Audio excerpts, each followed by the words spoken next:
Tú nos dices que debemos sentarnos, pero las ideas solo pueden levantarnos. Univertopías, un programa para la reflexión, el análisis y el debate sobre la realidad universitaria en Colombia. Para todos, todo para nosotros. Soñamos en grande, que se caiga el imperio. Lo gritamos alto, no queda más remedio. Esto no es utopía, es alegre rebeldía. Escúchenos en la UD FM Estéreo los domingos a las 10:30 am y por las redes sociales. América Latina se suba, con barro, con casco, con lápiz a patear el fiasco. Provocar un social terremoto en escucharte.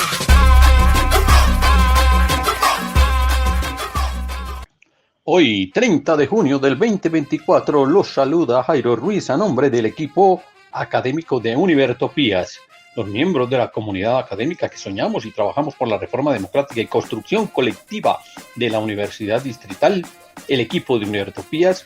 Al llegar a la misión 247, saludamos a toda la audiencia que se encuentra al otro lado de las ondas electromagnéticas, a los participantes de nuestro programa, a nuestro equipo técnico, Daniel, Paula y Andrés.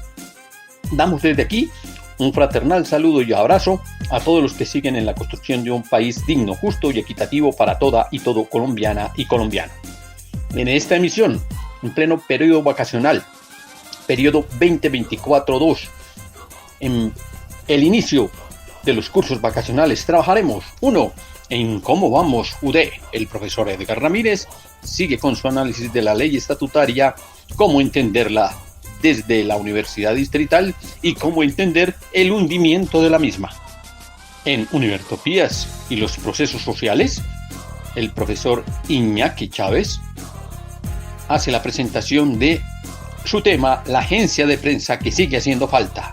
Prensa Latina, 75 años de un referente informativo para narrar la realidad de Cuba y del mundo. En tercer lugar, de las reformas universitarias que la profesora Olga Salcedo continúa con el análisis del PUI 2018, en este caso la socialización del referente llamado conocimiento.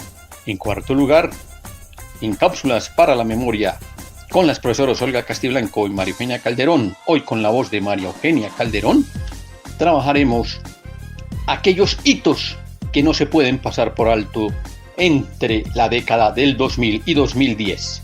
Entre otros, el inicio del proceso de construcción de la reforma universitaria, mediante la democracia participativa, la figura de censor creada por allá en el 2007, el inicio de planes de desarrollo trienal, decenal y la estampilla de la Universidad Distrital. Y finalmente, en el camino empedrado de los docentes ocasionales y catedráticos, la profesora Marisol Camacho nos hace una comparación del exorbitante salario de algunos de los docentes que estuvieron mojando prensa a lo largo de esta semana y los docentes catedráticos.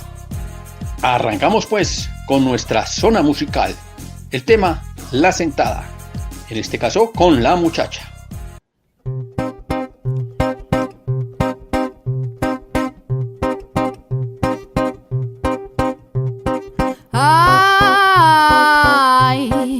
Yo aquí sentada y todo tan baraco, tan sucio, tan berraco, tan por debajo de la mesa. Y quien invite a la cerveza, le cuento este cuento largo, largo como el cañón del río donde habitan los escorpiones.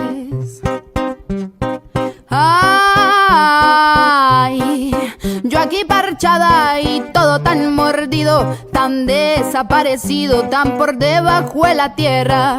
Nos embutieron la guerra hasta el fondo de la tráquea y los pájaros se comieron los huesos encima del monte.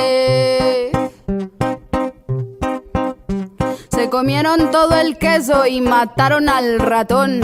Le pegaron 3 balazos y quien fue ya se voló. Se voló pa' los oscuros huecos de las bestias innombrables, a recoger más billetes para acabar con la plaga. Y como dicen los señores, lo callamos o se calla, a las balas o a los golpes. Así el niño esté mirando, así usted esté comiendo, pa' que vaya pues sabiendo cómo son las vainas en las tierras de las altas democracias.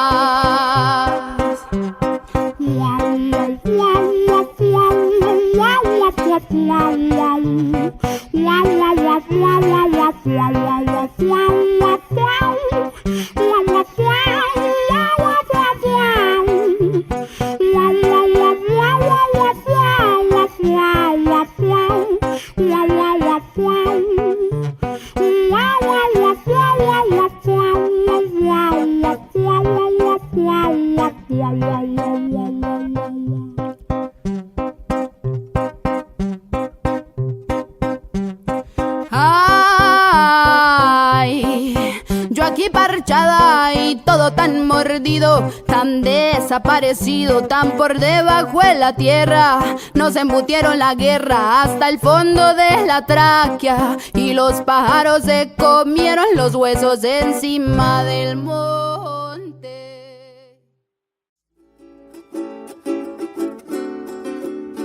Somos pueblo, somos alma, somos nido. Somos canto, somos danza, somos río. ¿Cómo vamos, UD? En ¿Cómo vamos, UD? El profesor Edgar nos presenta la concepción del hundimiento de la reforma estatutaria de la educación. Tiene usted la palabra, profe Edgar. Sobre el proyecto de ley estatutaria en educación en relación con la Universidad Distrital. Como lo reseñaron los medios de comunicación, se hundió la ley estatutaria. Esta afirmación hay que matizarla para comprenderla. En realidad lo que se hundió fueron las enmiendas que le agregaron, valga decir, los micos que le anexaron Paloma Valencia y David Luna al proyecto original. El Senado no reconoció el texto aprobado por la Cámara de Representantes por amplia mayoría. Creo que se equivocó la ministra al ceder en aspectos tan delicados para que se aprobara el proyecto de ley. Micos que afectarían gravemente el futuro del derecho fundamental a la educación desde el preescolar hasta la educación superior, que no resuelven esos micos la deuda financiera para con la universidad pública, pero sí facilita que recursos públicos vayan a la educación privada. El magisterio, liderado por FECODE, demostró disciplina y unidad. Durante una semana de paro, movilizaciones y plantones en la Plaza de Bolívar lograron que no pasara la enmienda, pero tampoco pasó el proyecto de ley original, y se hundió también todo lo positivo que había alcanzado este proyecto de ley. Queda ahora en manos de FECODE y el Ministerio de Educación mejorar el proyecto para presentarlo en la próxima legislatura, también de lograr su respaldo popular y nacional.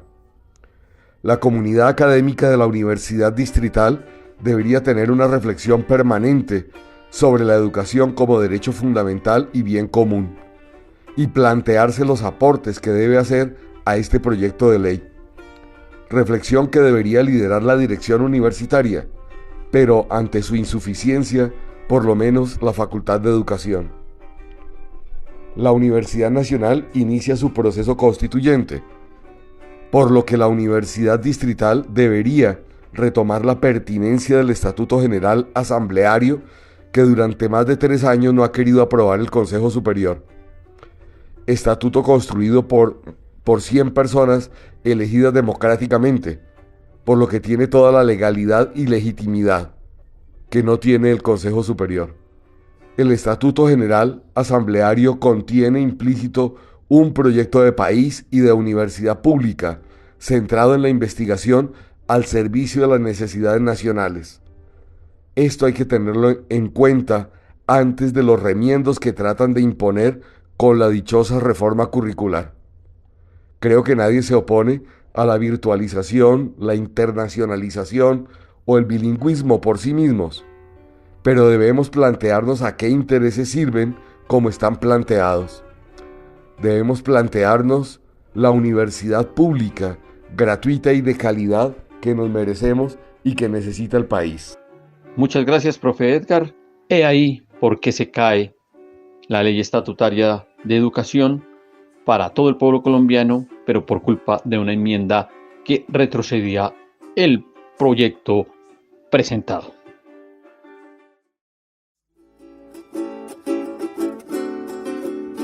Somos pueblo, somos alma, somos nido. Somos canto, somos danza, somos río. ¿Cómo vamos, UD? Univertopías y sus reflexiones sociales. Y en Univertopías y los procesos sociales, el profesor Iñaki Chávez, desde su columna en Mundo Obrero, nos presenta el tema La agencia de prensa que sigue haciendo falta. Prensa Latina, 65 años de un referente informativo para narrar la realidad de Cuba y del mundo. Artículo presentado el 14 de junio del 2024 por el profesor Iñaki. Profe Iñaki, tiene usted la palabra. Prensa Latina, publicado en Mundo Obrero el 14 de junio de 2024. Prensa Latina, la agencia de noticias que sigue haciendo falta. Se cumplen 65 años de vida de un referente informativo para narrar la realidad de Cuba y del mundo. El 1 de enero de 1959, Fidel Castro y sus barbudos entraban en La Habana firmando el final de la dictadura de Batista. A partir de ahí, y con más empeño tras los sucesos de 1961, Cuba se ha visto sometida a un continuo ataque político, cultural e informativo. Desde entonces, los medios masivos occidentales, salvo honrosas excepciones, han asentado sus bases informativas al lado de los Estados Unidos para orquestar campañas contra la revolución cubana y contra sus líderes.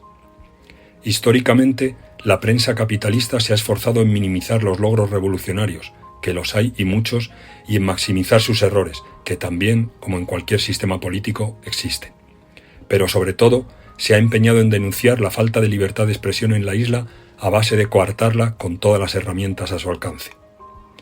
Los días 21 y 22 de enero de 1959, Castro convocó en La Habana a cerca de 400 periodistas de todo el mundo al encuentro conocido como Operación Verdad, de donde surgió la idea de crear una agencia que asegurara las fuentes informativas de América Latina y que se rigiera bajo los principios de ser objetivos pero no imparciales y de estar siempre al servicio de la verdad. Prensa Latina ha sido, desde su creación el 16 de junio de 1959, un referente para la información contrastada y un oasis entre los medios alternativos al abrir la realidad de la isla al planeta y hacerlo desde otras miradas y con otra perspectiva.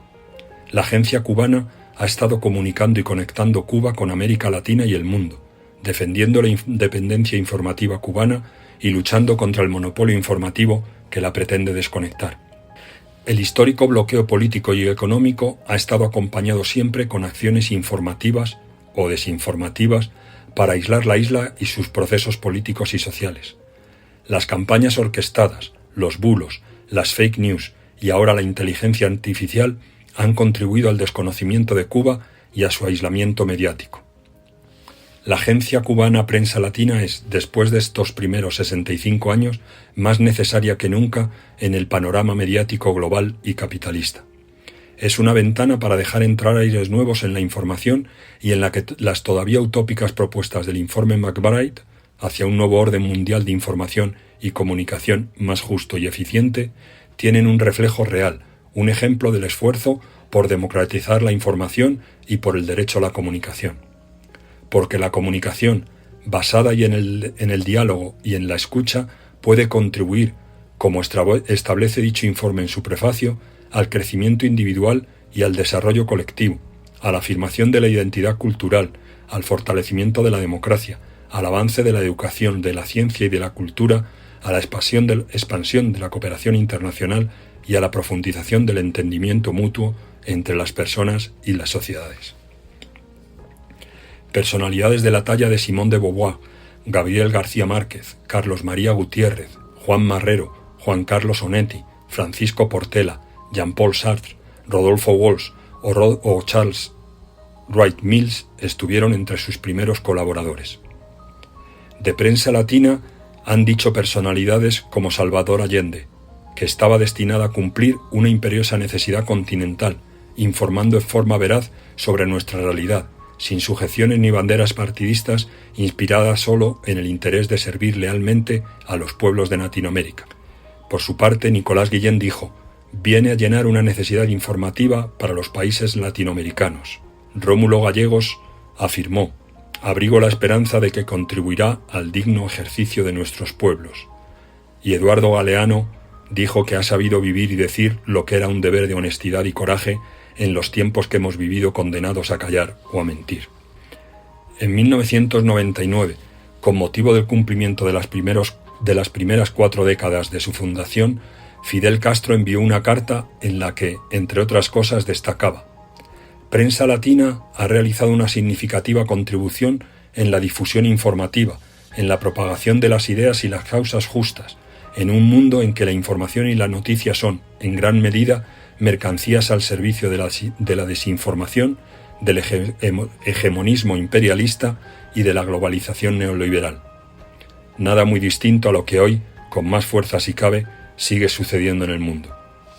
En 2014, a los 55 años de su creación, la agencia también recibió un tributo de aniversario por parte del Ballet Nacional de Cuba, con su directora Alicia Alonso a la cabeza, poniendo en escena El lago de los cisnes de Tchaikovsky en la Sala de Avellaneda del Teatro Nacional de Cuba.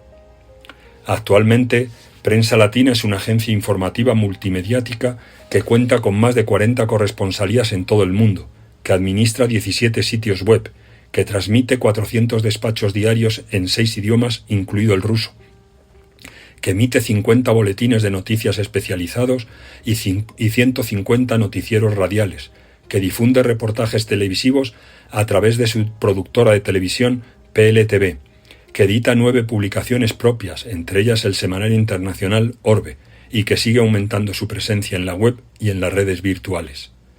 En enero de 2024 se llevó a cabo la conferencia Nueva Operación Verdad, segundo encuentro por una comunicación al servicio de la verdad tras la realizada en 1959 y que sirvió para conmemorar aquella primera y para reiterar el papel de Prensa Latina al cumplir 65 años de existencia. En ese encuentro se presentó la plataforma Voces del Sur Global, una iniciativa surgida de la necesidad de establecer una articulación mediática que permita amplificar un mensaje alternativo y contrahegemónico. Esta tribuna mediática se nutre con materiales periodísticos de medios de comunicación de numerosos países comprometidos con la verdad y las causas justas del planeta. 13 lustros después, la agencia, a la que no daban más de un mes de vida al nacer, continúa ejerciendo su labor para dar voz propia al continente latinoamericano y para seguir luchando contra el oligopolio informativo mundial. En este 2024 celebremos los 65 años de existencia y lucha contra la desinformación con un mayúsculo Felicidades Prensa Latina, una agencia que tal vez más que nunca sigue haciendo falta. Muchas gracias, profe Iñaki, y hasta aquí Univertopías y los procesos sociales. Univertopías y sus reflexiones sociales. Que luchan, somos vecinos que escuchan, somos las calles de historias nuevas, presente y futuro apuestas, somos reforma y emblema. ¿Y de las reformas universitarias qué? Vale la pena recordar que según la parte considerativa del Acuerdo 011 de 2018 del Consejo Superior Universitario, el proyecto universitario institucional PUI de la Universidad Distrital se constituye en el referente principal para la construcción de su horizonte de sentido y en esa perspectiva el PUI es la búsqueda y consolidación de un proyecto que oriente las acciones y dinamice los procesos institucionales guiado por sus propósitos misionales, a saber, la formación y la docencia, la investigación, creación e innovación y la extensión o proyección social. Por tal razón, hemos planteado la necesidad e importancia de que esa orientación debería ser ampliamente comprendida y apropiada conceptual y filosóficamente por la comunidad universitaria en su conjunto, para favorecer su implementación, desarrollo, evaluación y proyección en, por y para la acción colectiva a fin de cumplir con los objetivos propuestos en el PUI 2018, los cuales deberían ser el referente para la vida académica, administrativa e institucional de la Universidad Distrital. Así que, por ejemplo, es de perogrullo que un proyecto de reforma curricular debería ser construida colectivamente y fundamentarse en el PUI, en la normatividad de la Universidad Distrital y en los mandatos legales del Estado colombiano, para que los criterios, desarrollos, procesos, procedimientos y mecanismos cumplan con las orientaciones consignadas en tal documento.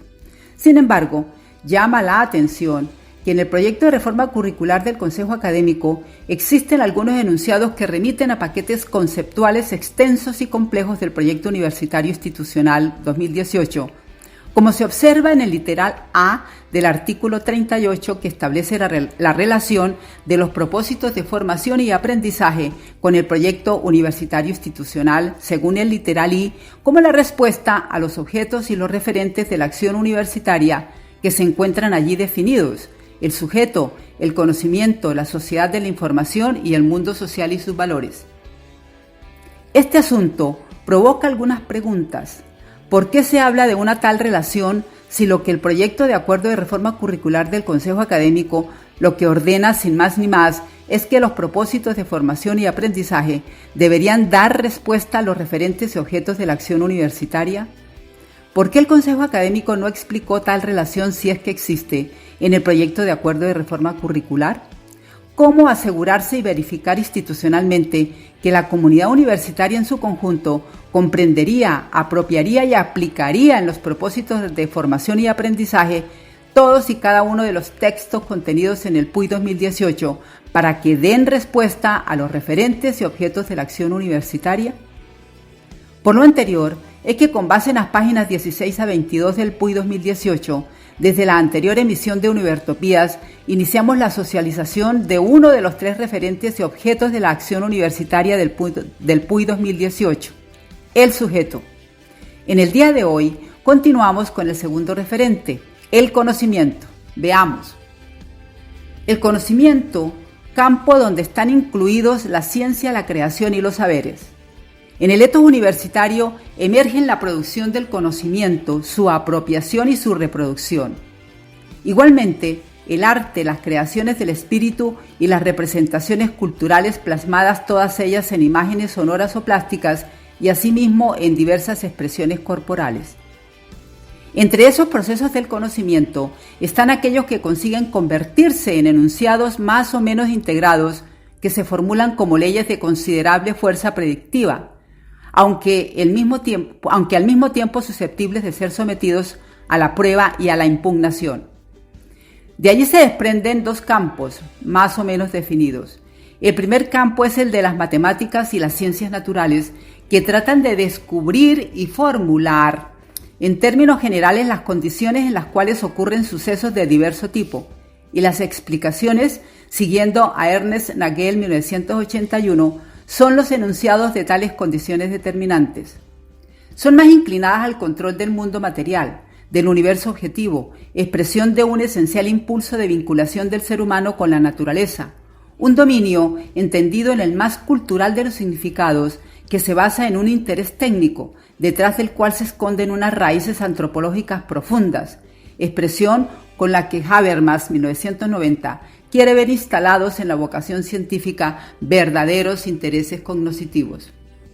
Esa relación cognitiva con la naturaleza se desdobla en el conocimiento científico y en el tecnológico, en la episteme de la que hablaban los griegos clásicos y en la tecné. Ambas dimensiones se validan y se integran para la definición de nuevos objetos de estudio, para los descubrimientos que de ellos broten y para su aplicación bajo el aliento especialmente intenso de la innovación tecnológica. Todo ello al amparo de una apropiación creativa de las tecnologías contemporáneas, características del universo de la información. El segundo campo, más o menos definible del conocimiento, es el de las ciencias sociales, el de las humanidades, aquel que ya en el siglo XIX Wilhelm Dilthey denominara el de las ciencias del espíritu, y cuyo objeto no es otro que el conjunto de unas relaciones constituidas no solo por la acción sino por la expresión, no solo por las cosas sino por las palabras. Relaciones construidas en consecuencia, no únicamente por los objetos que sirven de mediación entre los sujetos, sino por la lengua, que representa el trazo de los significados en las vidas que hacen el mundo. Con esto, cuando se habla de relaciones sociales, se habla de su doble dimensión, la de ser, además de observables, interpretables. Relaciones portadoras de un sentido que, elaborado anónima y multitudinariamente, permite que los individuos se entiendan, a la vez que los obliga a ser intérpretes, sin que dejen por ello de ser gestores de la acción. Entre paréntesis, Gadamer, 1999. Tanto en el campo de las ciencias exactas como en el de las ciencias sociales, donde se fusionan el modo especialmente intenso, la subjetivación y la objetivación por la vía de la fabricación de significados, tanto en el mundo cognitivo de la explicación como en el de la comprensión, tanto en el mundo de las ciencias naturales y las tecnologías como en el de las humanidades, tanto en el orden de un conocimiento como en el otro, se encierra una carga de profundidad para el desarrollo humano, para la expansión de la conciencia entre los sujetos que hacen parte de la comunidad universitaria y para el mejor vivir entre los miembros de la sociedad. Ambos tipos de conocimiento envuelven, sin embargo, unas reglas y un orden del pensamiento que pueden traducirse en un cierto disciplinamiento social, en un ejercicio regulatorio, no censurables en sí mismos, aunque llegan a cristalizar en formas de poder. El resultado es el encasillamiento del sujeto en las estructuras sociales, en los parámetros y variables de un sistema construido aparentemente inalterable después de su ritualización social, entre paréntesis Rex 1977. Ahora bien, el mundo de producción del conocimiento tanto científico como tecnológico lleva en sus entrañas el potencial necesario para subvertir la rigidez del pensamiento y de la verdad convertidos en dogma, lo mismo que la moral social o el poder nacidos de verdades recibidas o de instituciones aceptadas bajo el velo mítico de lo sacralizado, solo porque así han existido aparentemente desde siempre. La ciencia ha discurrido bajo el imperio del descubrimiento del error y no como una marcha en la que se afirman ascendentemente las verdades, una tras otra. Entonces, la universidad como campo del conocimiento no ha de ser otra cosa que el hábitat preferido en la elaboración de conocimientos plausibles, pero además el universo donde se mantiene en alto el espíritu para romper esos paradigmas que se imponen como una verdad generalizada desde un modelo teórico que alcanza el nivel de conciencia colectiva. Así la universidad se convierte en el campus para la vigilancia epistemológica y para la búsqueda del error en cuanto proceso cognitivo que abre horizontes más allá de las verdades establecidas. A su turno, el arte, forma del conocimiento de gran valor expresivo y universo de lo eterno y lo volátil, abriga en todas sus manifestaciones un aliento creativo, no ya únicamente asociado a las reglas técnicamente formalizadas, sino muy particularmente a la imaginación, a la representación cultural y al efecto de la transposición simbólica, sin que se agote naturalmente en la sola percepción o en las sensaciones, pues pertenece también al orden del conocimiento, según lo anota Baumgarten, eso sí, no en el rango inferior donde éste lo situaba. Y lo hace con grandes posibilidades de recrear la realidad, más allá de reflejarla o controlarla, razón por la cual encierra un cierto poder demiúrgico, el de crear lo increado, sin necesariamente limitarse a reproducir lo ya creado. Es un poder entonces de abstracción frente a la realidad, como diría el pintor Gauquin, y en sus esfuerzos innovadores dentro de la plástica. Esto convierte a la obra de arte en una realidad nueva e imaginada, de donde surge un efecto a menudo gozoso y en todo caso liberador, tanto en la conciencia como en la acción misma, el cual resulta invaluable para ese espíritu, para que ese ánimo cognoscente se alimenta de epistemologías en la práctica de la vida universitaria. Por otro lado, estas prácticas cognitivas, las de la ciencia y la tecnología, lo mismo que las del arte, no excluyen con su poder regulatorio y a la vez liberador otros saberes de orden más tradicional, aquellos que sobreviven en algunas zonas de la sociedad, tal vez en sus márgenes, con toda su carga mítica y que además dan sentido a muchas de las representaciones culturales en las que también se enmarca la existencia social de diversas comunidades.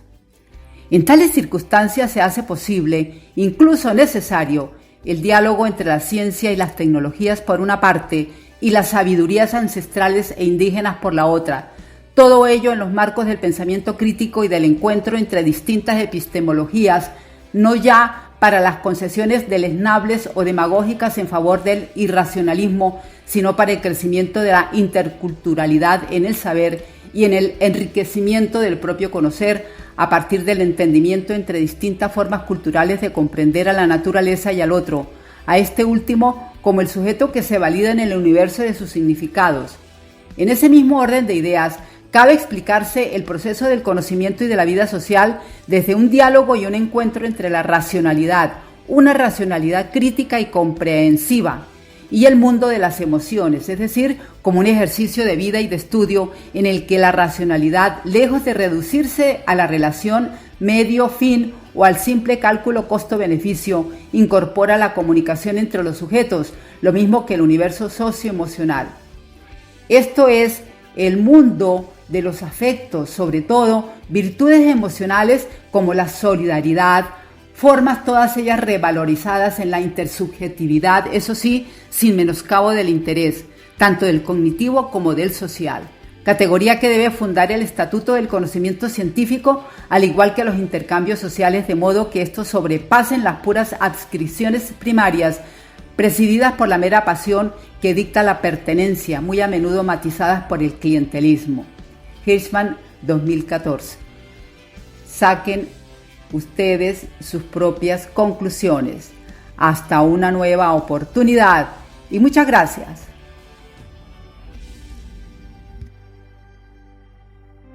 Que luchan, somos vecinos que escuchan, somos las calles de historias nuevas, presente y futuro apuestas, somos reforma y emblema. ¿Y de las reformas universitarias qué?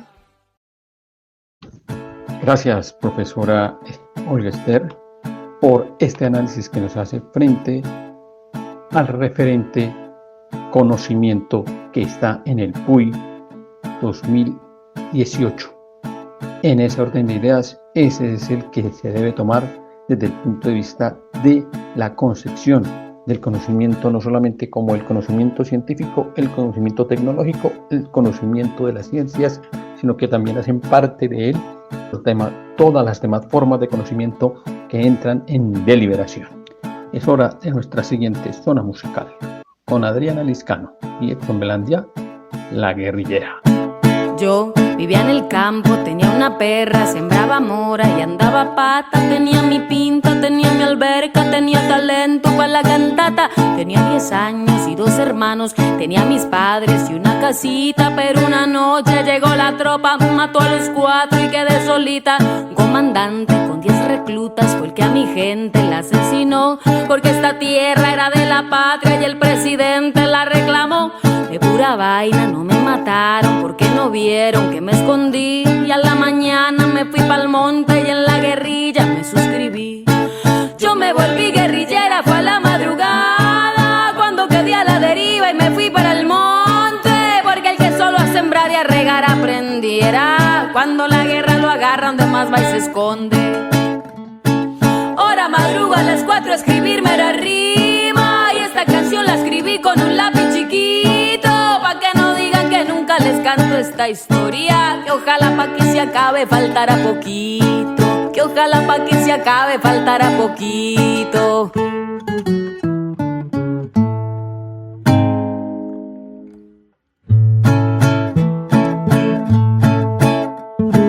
Yo vivía en el campo, tenía una perra, sembraba mora y andaba pata. Tenía mi pinta, tenía mi alberca, tenía talento para la cantata. Tenía 10 años y 2 hermanos, tenía mis padres y una casita. Pero una noche llegó la tropa, mató a los 4 y quedé solita. Un comandante con 10 reclutas fue el que a mi gente la asesinó, porque esta tierra era de la patria y el presidente la reclamó. De pura vaina no me mataron porque no vieron que me escondí. Y a la mañana me fui pa'l monte y en la guerrilla me suscribí. Yo me volví guerrillera, fue a la madrugada, cuando quedé a la deriva y me fui para el monte. Porque el que solo a sembrar y a regar aprendiera, cuando la guerra lo agarra donde más va y se esconde. Ahora madrugo a las 4 a escribirme la rima, y esta canción la escribí con un lápiz chiquito, pa' que no digan que nunca les canto esta historia, que ojalá pa' que se acabe faltara poquito, que ojalá pa' que se acabe faltara poquito.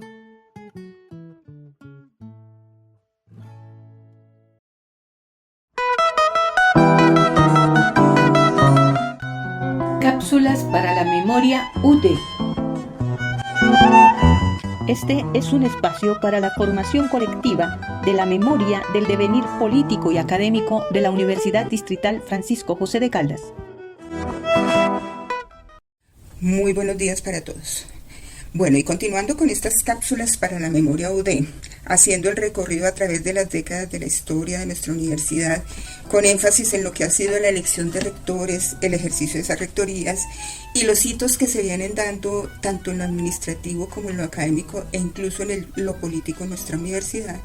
Nos vamos a seguir concentrando en esta década del año 2000 al año 2010, por cuanto genera unos hitos importantes en lo administrativo, unos hitos importantes en lo académico, pero también hitos muy importantes para nuestra universidad y nuestro devenir político, que incluso hoy en día todavía sigue irradiándose esos efectos. Recordemos que este periodo 2000-2010 pues, se caracterizó por tener una gran inestabilidad en el ejercicio de la rectoría. Se elegían rectores en encargo y pues por cuestiones tanto internas como externas a la universidad, estos rectores tenían que abandonar temporalmente sus cargos y venían la designación de rectores en encargo. Uno de ellos en el año 2007 fue el doctor Gustavo Montañez, que fue elegido en un momento crítico de la universidad y fue elegido para un periodo en transición en enero del año 2007. Y ese periodo en transición pues venía con unos objetivos fijados para ese desempeño en la rectoría. Uno de ellos era lograr consolidar ese proceso de reforma orgánica en la universidad. Ya luego de esta rectoría en transición viene la elección de un rector en propiedad, que es quien termina pues esa década que va entre el año 2007 y 2010, el doctor Carlos Sosa Escobar. Y pues en el ejercicio de esa rectoría se promueven algunas ideas de la comunidad universitaria, entre ellas la idea de una reforma orgánica de la universidad construida participativamente por la comunidad, y se promueve la idea de hacer una asamblea constituyente universitaria. Se tramita toda esa solicitud ante el Consejo Superior Universitario y pues fue aprobada como una asamblea consultiva universitaria y pues se dieron todas las pautas para su conformación y consolidación. También en este periodo, muestra de esa inestabilidad y dificultad en la gobernabilidad de la universidad, surge una figura que pues es bastante extraña en una universidad, es la figura del censor universitario. Esa figura se crea mediante el Acuerdo 5 de diciembre de 2008 y particularmente tenía que ver con poder hacer de defensor general de los principios y fundamentos e intereses de la universidad y como garante de derechos y deberes de la comunidad universitaria y del cumplimiento de estatutos, reglamentos y mandatos de los diferentes consejos y autoridades. Y posteriormente pues se designa por el mismo Consejo Superior Universitario, se designa a una persona para que ejerza ese cargo, figura pues que tuvo un periodo corto de ejercicio en la universidad y pues fue ya luego retirada de nuestro esquema de funcionamiento. También vale la pena recordar algunos hitos muy importantes en cuanto a la planificación de la universidad. Recordemos que en esta década se crean 4 de los actuales institutos de la universidad. Se expide el Estatuto Docente Universitario, sesiona la Asamblea Consultiva Universitaria en el año 2009 y pues genera un documento de Estatuto General para la Universidad Distrital, que como ya se mencionó, pues luego fue archivado y guardado por el Consejo Superior Universitario y no se dio trámite de aprobación. También aparecen unas nuevas formas de planeación en la universidad que hoy en día pues están en alguna medida vigentes. Se inició haciendo planeación por trienios, se hacía un plan trienal que coincidía pues con los periodos rectorales.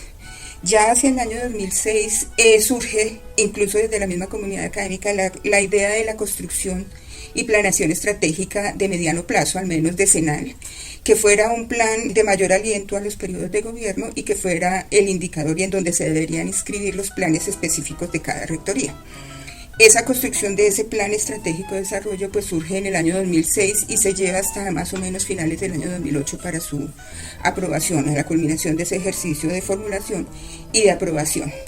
En el entretanto pues surge la planificación de más corto plazo y entonces se expide el plan trienal 2008-2010 y casi simultáneamente con el Plan Estratégico de Desarrollo 2008-2016, que pues por su carácter de estratégico y de planeación de mediano plazo, un ejercicio muy inicial y muy pionero en la forma de planificación de la universidad, y más aún si se tiene en cuenta el ejercicio participativo que se dio para poder construir ese Plan Estratégico de Desarrollo.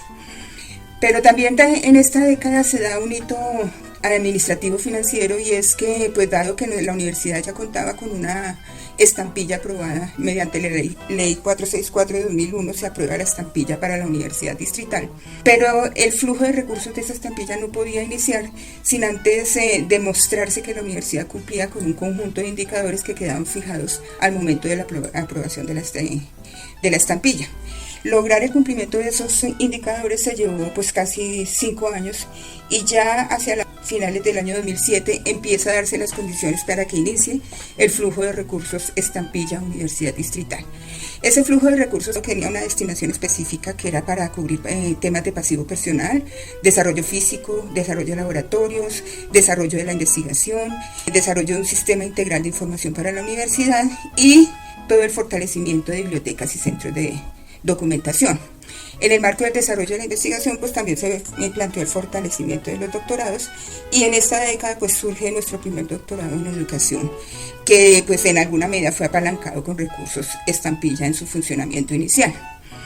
Esto dio lugar a que la universidad pensara en una planificación de mayor aliento y en organizar todo lo que sería su inversión en infraestructuras alrededor de esos grandes rubros que nos marcaban los recursos de estampilla, que son recursos de inversión.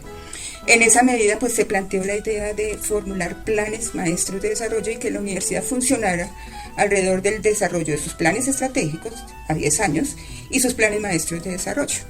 Es así que en el año 2009, en junio del año 2009, se adopta la resolución 015 por parte del Consejo Superior Universitario, mediante la cual se adopta para la universidad el Plan Maestro de Desarrollo Físico, en donde pues se plasma todo lo que será el desarrollo de los nodos universitarios, el desarrollo de las infraestructuras, las sedes y todo lo que sería la gestión de esas sedes. Y en esa medida, pues allí se articuló todo lo que es la gestión de los nuevos predios que iban entregándose a la universidad, uno de ellos en comodato, pero que iban acrecentando su infraestructura física, como lo fue el terreno de la aduanilla de Paiva y como lo fue también el terreno en Bosa Porvenir. Entonces, ese plan maestro de desarrollo físico pues nos organiza en un periodo mediano y largo plazo lo que sería nuestro desarrollo de infraestructuras físicas. A la par con eso, también se empezó la formulación de otros planes maestros de desarrollo. Uno de ellos era el plan maestro de desarrollo en informática y comunicaciones, que ya se expidió en la década siguiente, en la década del 2010 al 2020, mediante resolución 01 de 2013. Y pues cada uno de esos planes tenía su estructura de seguimiento, evaluación y su conjunto de indicadores para su evaluación. Igualmente lo hacía el Plan Estratégico de Desarrollo 2008-2016 con su conjunto de indicadores de evaluación. Todo esto nos da los insumos para pues, lo que es el arranque de la década del 2010 al 2020. En la producción, Olga Castiblanco y María Eugenia Calderón. Gracias, profesora María Eugenia, por los hitos que nos deja sobre la mesa. El inicio del proceso de construcción de una reforma universitaria mediante procesos democráticos, el censor universitario como una figura retardataria al interior de la universidad, el inicio de planes de desarrollo trienal, decenal, que dan muestra de universidad, y la estampilla de la Universidad Distrital. Por ahora tiene el uso de la palabra la profesora Marisol con el camino empedrado de los docentes ocasionales y catedráticos. Univertopías y el camino empedrado de los docentes ocasionales y catedráticos.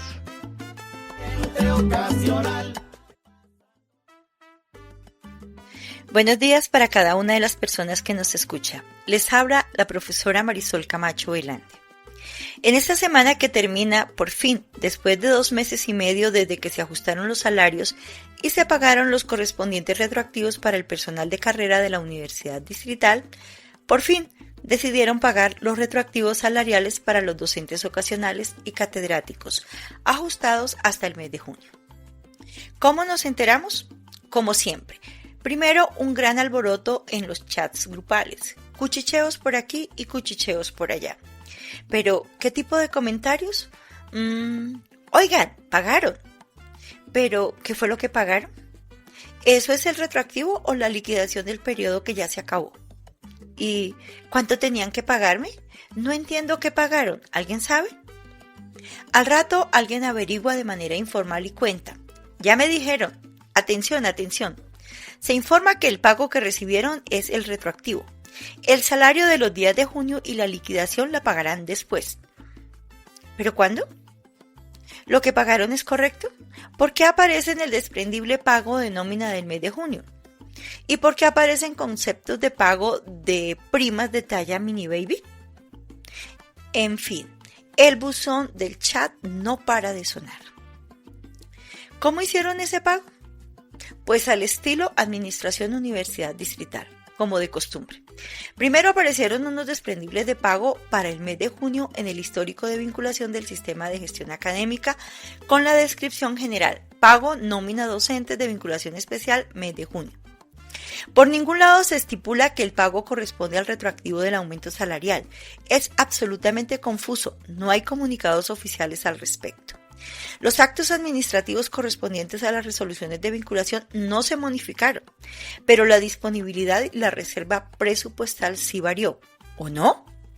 ¿Hicieron esas reservas desde el comienzo del año por montos superiores a los descritos en las resoluciones de vinculación? Los docentes trabajadores quedamos confundidos, totalmente anulados, como tantas veces, excepto para posar en los procesos de acreditación. Sin derecho a conocer el soporte legal que formalice estos pagos. ¿Puede la administración de la Universidad Distrital ejecutar unos pagos sin emitir los respectivos actos administrativos a sus beneficiarios? Apreciados oyentes, indudablemente hay alegría. Y no importa si el valor esperado por meses es correcto o no, si la información tiene un soporte legal y formal emitido por la administración de la universidad. Se recibe el dinero al que se tiene derecho en un momento de desempleo masivo para más de 1.200 profesores y no se repara en la legalidad ni se cuestiona el manejo apropiado de los impuestos de los contribuyentes bogotanos. Se renuncia a los mínimos derechos que tiene un trabajador. El dolor de la indignación por la inequidad en el trato, por las transgresiones a la dignidad humana quedan atrás. Se enmascaran por la dicha momentánea de celebrar unos días más de sobrevivencia del docente trabajador y su familia. Se recibe un parte de tranquilidad por unos días antes de que sobrevengan las angustias de la posibilidad de romper el periodo de desempleo o prolongarlo en el próximo periodo académico, dependiendo del humor e intereses de los coordinadores o decanos. Con todo este alboroto entre confusión y regocijo de los 1.380 docentes catedráticos y ocasionales por el pago de su retroactivo, concomitantemente salió a la luz pública en un noticiero en Noticias 1 el listado de los 27 profesores de carrera de la Universidad Distrital que ostentan los mayores salarios de la comarca y que en pocos minutos se difundió por las redes sociales. Resulta que los docentes de carrera, entre salarios, primas y beneficios prestacionales, reciben al año alrededor de 16.7 mesadas, de modo que este grupo de élite de 27 docentes de carrera recibe para este año 2024 aproximadamente un total de 15.084.158.100 pesos colombianos. Repito, 15.084.158.100 en este año 2024 para 27 profesores de carrera. Comparativamente hablando, los ingresos anuales de estos 27 equivale al 22% de los ingresos anuales de todos los 1.380 docentes ocasionales y catedráticos. Los ingresos anuales de estos 27 alcanza para cubrir 11.306 salarios mínimos mensuales legales vigentes. Para pagar los ingresos de estos 27, los ciudadanos bogotanos debemos disponer entre el 30% y el 40% del recaudo por impuesto predial de la localidad de Ciudad Bolívar, que tiene alrededor de 53.000 predios. Pero esto no es todo. Según la reglamentación, ningún docente de carrera debería tener salario mensual por encima de 22.441.230 pesos, que es el tope que impone la ley. Es decir, que estos 27 se estarían apropiando y la administración pagando indebidamente un exceso de 5.000 millones. Si repartiéramos esta cantidad entre los 1.100 docentes de hora cátedra que actualmente están en situación de desempleo, tendríamos que a cada uno le correspondería 4.500.000 pesos. Suma que alcanzaría para cubrir en este año la prima por servicios prestados o prima semestral y pagar el reconocimiento de horas de preparación de clase o calificación de evaluaciones o trabajos a cada docente de hora cátedra. Actualmente, la administración de la Universidad Distrital evade pagar, actuando flagrantemente en forma ilegal, a pesar de los mandatos de la Corte Constitucional, la prima de servicios a los docentes catedráticos y ocasionales. Los docentes de carrera tienen derecho a la asignación de un número generoso de horas laborales a preparación de clases, calificación de evaluaciones y trabajos, atención y tutorías a estudiantes, y que también se aplica para los docentes ocasionales con algunas restricciones. Sin embargo, a los docentes catedráticos solamente se les paga horas lectivas con topes salariales bastante restrictivos que produce salarios desproporcionadamente inferiores en comparación con los docentes de carrera.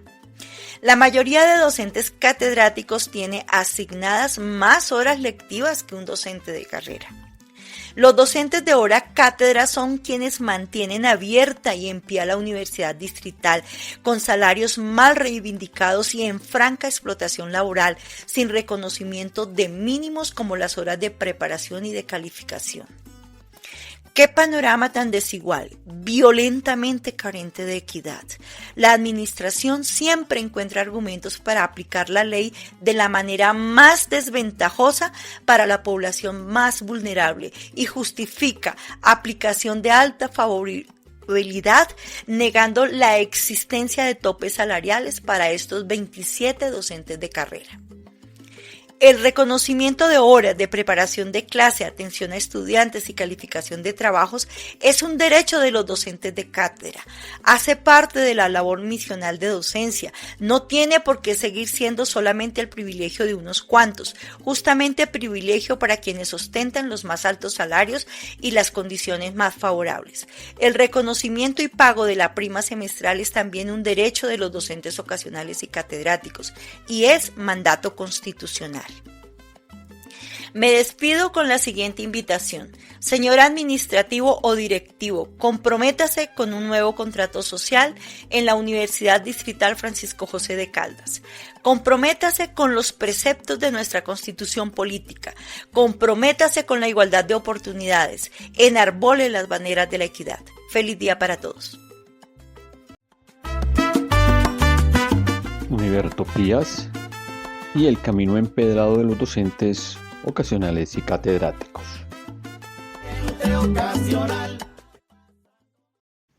Muchas gracias, profesora Marisol. Felicitaciones a todos los profesores ocasionales y catedráticos por el pago del retroactivo y esperemos que el análisis que se hace desde aquí, la comparación de lo que se le paga a un bloque de docentes catedráticos de más de 1.200 que no corresponde ni siquiera al 5%, que no es nada proporcional a lo que le pagan a un bloque de 20 y tantos profesores que prácticamente consumen la mayor parte del presupuesto de funcionamiento de la universidad.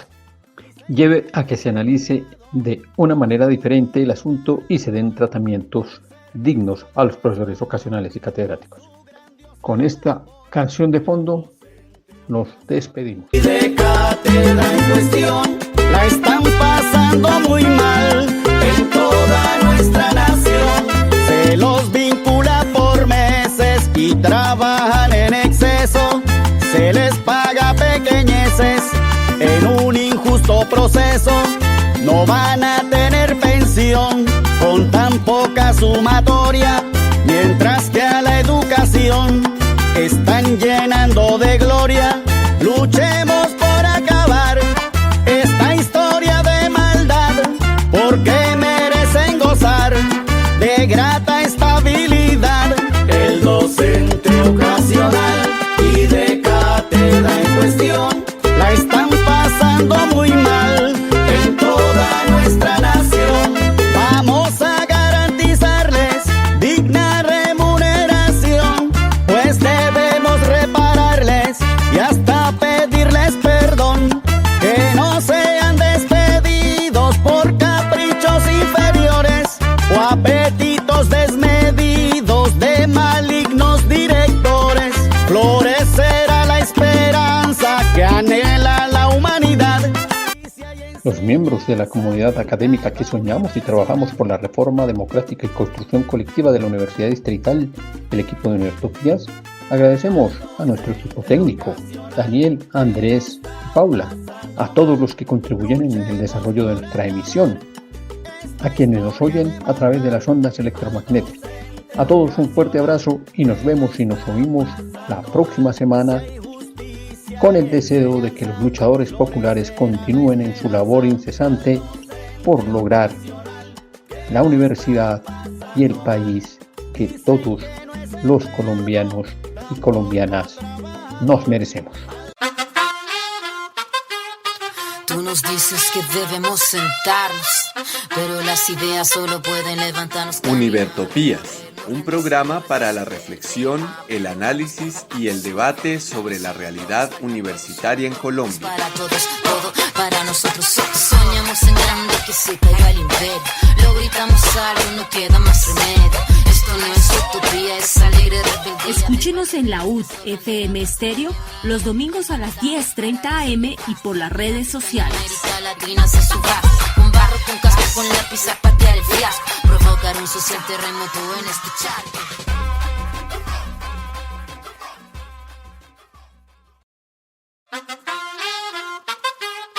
Tú nos dices que debemos sentarnos, pero las ideas solo pueden levantarnos. Univertopías, un programa para la reflexión, el análisis y el debate sobre la realidad universitaria en Colombia. Para todos, todo para nosotros. Soñamos en grande que se caiga el imperio. Lo gritamos algo, no queda más remedio. Esto no es utopía, es alegre rebeldía. Escúchenos en la UD FM Estéreo los domingos a las 10:30 am y por las redes sociales. América Latina se suba, con barro, con casco, con lápiz a patear el fiasco. Provocar un social terremoto en este charco.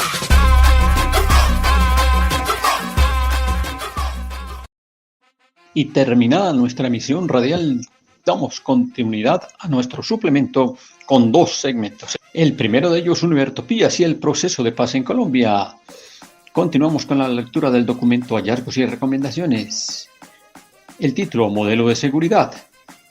La construcción histórica del actual modelo de seguridad y sus principales rasgos, y en el ítem militarización, terrorismo y estado de excepción. Y en el segmento Actualidad Universitaria en Colombia, revisamos el documento del profesor César Fonseca de la Universidad del Tolima, quien hace 8 años viene haciendo actualizaciones de los factores salariales para los profesores catedráticos de las universidades públicas del país.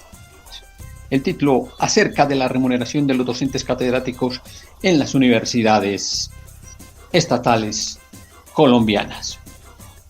Hacemos un recorrido de las características generales de algunas de las universidades y en la siguiente emisión continuamos con las que nos queden faltando. Arrancamos por ahora con Univertopías y el proceso de paz en Colombia. Univertopías y el proceso de paz en Colombia. En Univertopías y el proceso de paz en Colombia, iniciamos con nuestra acostumbrada lectura del documento Hallazgos y Recomendaciones.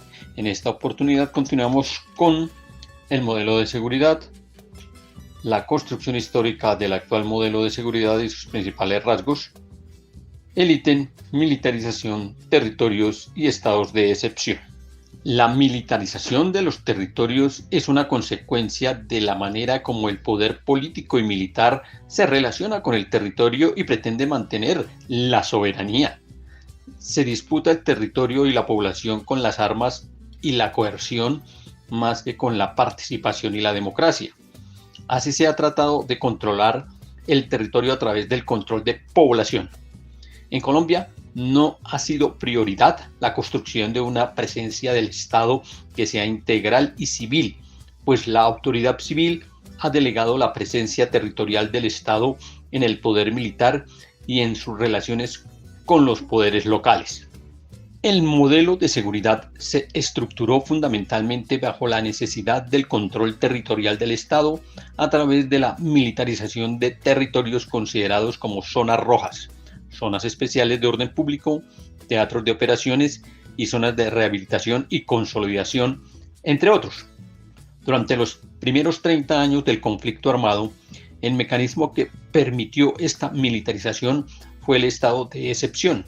Sin embargo, la excepción se convirtió en la regla, pues este tipo de medidas de control territorial fue casi permanente durante el periodo entre 1959 y 1991, incluyendo la designación de mandos militares como alcaldes o gobernadores o con mando prevalente sobre la autoridad civil. Si bien la Constitución de 1991 ofreció nuevas garantías, incluso después se dieron estados de excepción con nuevo formato. En cuanto a las medidas de excepción, estas consistían en limitar derechos para la población, en especial la detección sin el debido control judicial que afectó a personas pertenecientes a movimientos políticos, organizaciones sociales o autoridades étnicas por su actividad política y social, incluyendo requisas, allanamientos y registros de domicilio. Por otra parte, actividades de inteligencia consistentes en el perfilamiento de personas, comunidades o zonas, seguimientos y señalamientos como los antes indicados, o el control de la movilización y de medicamentos y alimentos con numerosas personas acusadas de colaborar con las guerrillas. Otro rasgo de la militarización territorial es la instalación de la fuerza pública en el territorio, no solo para despejarlo del enemigo, sino también para proteger sectores poderosos, la riqueza, los megaproyectos, la infraestructura, mientras que se desatiende el resto de la población. Así, por ejemplo, a la fuerza pública se le encomendó la protección de proyectos de empresas extractivas del sector privado que adelantan su actividad en territorios étnicos, desconociendo sus autoridades, derechos territoriales y su cultura, implantando lógicas de desarrollo ajenas a las de las comunidades. En ocasiones, la fuerza pública violentó a la población y actuó en alianza con estructuras criminales locales que generaron violencias a derechos humanos, despojo, desplazamiento de las comunidades.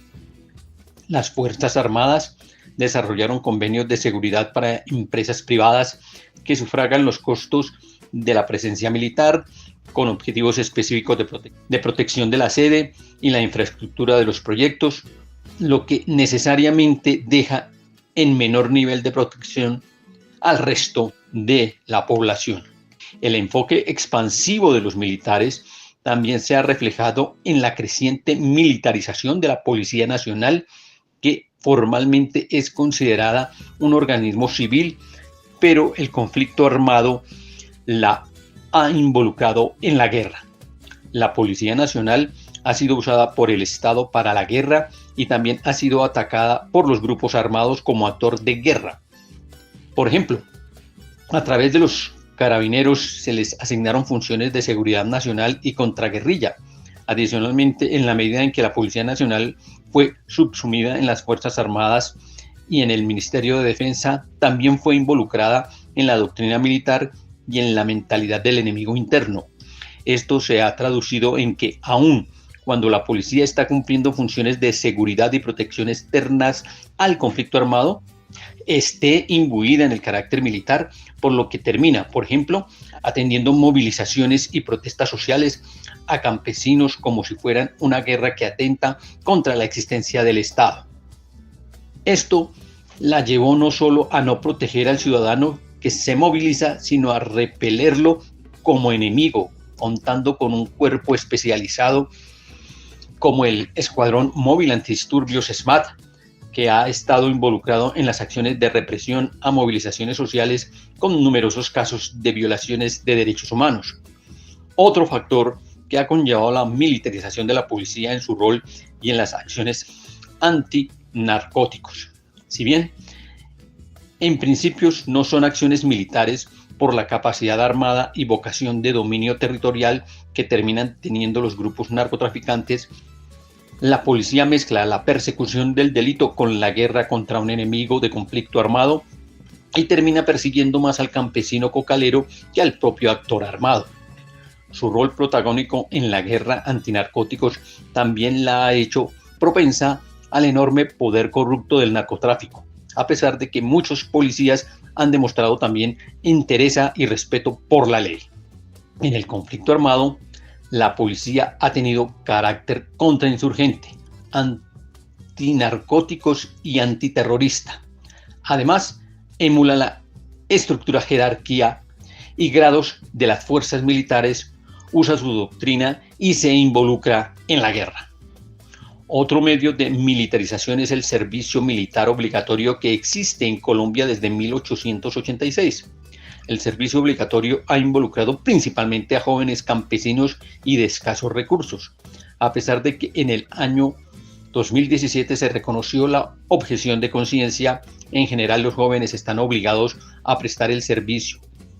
Los criterios para aplazar la obligación favorecen a quienes estén estudiando, por lo que se termina incorporando como conscriptos principalmente a los jóvenes más vulnerables con menor acceso a la educación.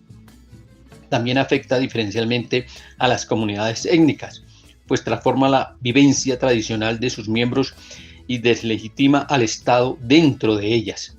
No obstante, en las últimas décadas se ha fortalecido la profesionalización de la fuerza pública. Una estrategia central de la intervención militar involucrando a la población civil en el conflicto han sido las acciones cívico-militares, planteadas inicialmente desde el Plan Lazo en los años 70, que evolucionaron en los mecanismos de coordinación de la acción integral en los años 2000 y que hoy se mantienen en parte como la doctrina de la acción integral. En el marco del Plan Lazo, con las acciones cívico-militares, se buscaba obtener el apoyo de la población civil y eliminar el respaldo de las comunidades a las cuadrillas de bandoleros, quitarle el agua al pez, mediante la legitimación militar a través de la acción social y la colaboración de la población en tareas de inteligencia. En 1963 se creó el Comité Nacional de Acción Cívico-Militar, integrado por el Ministerio de Defensa y los Ministerios Sociales y de Gobierno, que estuvo encargado de liderar la implementación de esas campañas con apoyo del gobierno de Estados Unidos. La acción cívico-militar daba paso a una nueva organización, entrenamiento, adecuación técnica y psicológica del instrumento militar de acuerdo con las características del reto. En la lucha contrainsurgente, pero conllevó involucramiento de civiles en dichas tareas y de seguimiento y operaciones de inteligencia que tenían como objetivo la población civil. La acción cívico-militar se planteó como un mecanismo de ayuda para la solución de problemas básicos de la población civil. Según un informe del Ejército Nacional recibido por la Comisión de la Verdad en lo referente a, comillas, la acción cívico-militar se incorporó a la doctrina militar con el firme propósito de que por medio de ésta se apoyara a la población campesina, logrando erradicar los aún existentes vestigios de violencia bandolera que se mantenían en ciertas zonas del país, cierra comillas. Sin embargo, la contribución al desarrollo local y territorial no se concibió como un derecho de la población a unas mejores condiciones de vida, sino como un medio para ganar empatía con la población y desplazar al adversario. Las acciones cívico-militares deben evaluarse siempre en relación con el riesgo para la población civil y no en zonas de conflicto armado. Un caso notorio de la instrumentalización de las mujeres por parte de la fuerza pública fue el denominado de, comillas, las chicas de acero, cierra comillas, quienes eran mujeres civiles que invitaron a que portaran el uniforme militar para ser parte de una acción cívico-militar impulsada por el ejército. Las chicas de acero apoyaban programas humanitarios y de recreación. Al mismo tiempo, en varios testimonios se identificó que las simples charlas con miembros de la fuerza pública las catalogaban por las FARC como simpatizantes, colaboradoras del enemigo. La estrategia de acciones cívico-militares se basaba en la lógica no solo de una perspectiva desarrollista, sino sobre todo como una forma de obtener información como factor clave para ejecutar las operaciones militares, en la medida en que los grupos guerrilleros se expandieron y ganaron control territorial. Las acciones cívico-militares pusieron en riesgo a la población civil, también frente a los grupos guerrilleros que veían a las comunidades como informantes de las Fuerzas Armadas. Comillas. Claro, el tema de las cívico-militares, como les decían antes, o la acción integral que le dicen ahora, tiene de fondo la característica de que es inteligencia y de por sí va gente de inteligencia en las misiones para hacer trabajos de recolección de información. Entonces el payasito curiosamente terminaba preguntándole a los niños si habían visto cosas raras. Los niños estaban aislados y les podían hacer preguntas en medio del juego a niños que podían contar si habían visto hombres armados, que habían visto y tal, y así cada uno de los que estaban ahí finalmente no perdían su esencia o categoría militar y estaban recogiendo información, y esa información sin lugar a dudas puso en riesgo en un momento determinado a la población civil, porque vieron cómo los grupos armados los vieron como auxiliares del Estado o del ejército y los convertían en un objetivo militar. Cierra comillas y se menciona la cita. En los años 70, regiones como Urabá, Magdalena Medio, Caquetá, Meta y Cauca permanecieron en estado de sitio y con medidas de excepción. Después de 1982, ya posesionado el presidente Betancur, se dio una apertura hacia la política de paz y otros avances civilistas en manejo del orden público, que sin embargo coincidió con la intensificación de la violencia en el narcotráfico, que dinamizó y escaló la magnitud y violencia del conflicto armado. Entre finales de los 80 y 1992 se lograron acuerdos de paz con el M-19, el Quintín Lame y el EPL, cuyos integrantes confluyeron en la Asamblea Nacional Constituyente de 1991, algunos como delegados y otros como invitados. La Constitución de 1991 hizo una reforma sustantiva a la figura de los estados de excepción, limitó su uso y fortaleció sus controles. El nuevo régimen constitucional se limitó al uso de medidas excepcionales como el estado de conmoción interior, que sin embargo se dio en diferentes momentos, y al de otro tipo de facultades de excepción sin declarar formalmente la conmoción y por ende sin pasar por los controles previstos en la Constitución. Desde 1991 se ha declarado 7 veces el estado de conmoción interior y 3 veces ha sido invalidado por la Corte Constitucional debido a su uso abusivo. El gobierno de Gaviria de 1990 a 1994 decretó 3 veces el estado de conmoción interior, uno de los cuales fue declarado inconstitucional. Asimismo, emprendió la Estrategia Nacional contra la Violencia, que tuvo un enfoque integral, pues abarcaba componentes de reducción de la violencia y rehabilitación social, política de paz, fortalecimiento de la justicia, de las Fuerzas Armadas y de la defensa y protección de los derechos humanos a través del fortalecimiento del control interno y de educación en derechos humanos para los funcionarios. La rehabilitación social regional consistía en la intervención en los territorios más violentos con base en planes de seguridad construidos entre los alcaldes y la policía, con medidas para fortalecer la justicia local. El fortalecimiento a la justicia se formalizó con el Estatuto para la Defensa de la Justicia y con decretos de sometimiento de actores ilegales. Sin embargo, se basó en el enfoque de justicia de excepción al crear la justicia de orden público.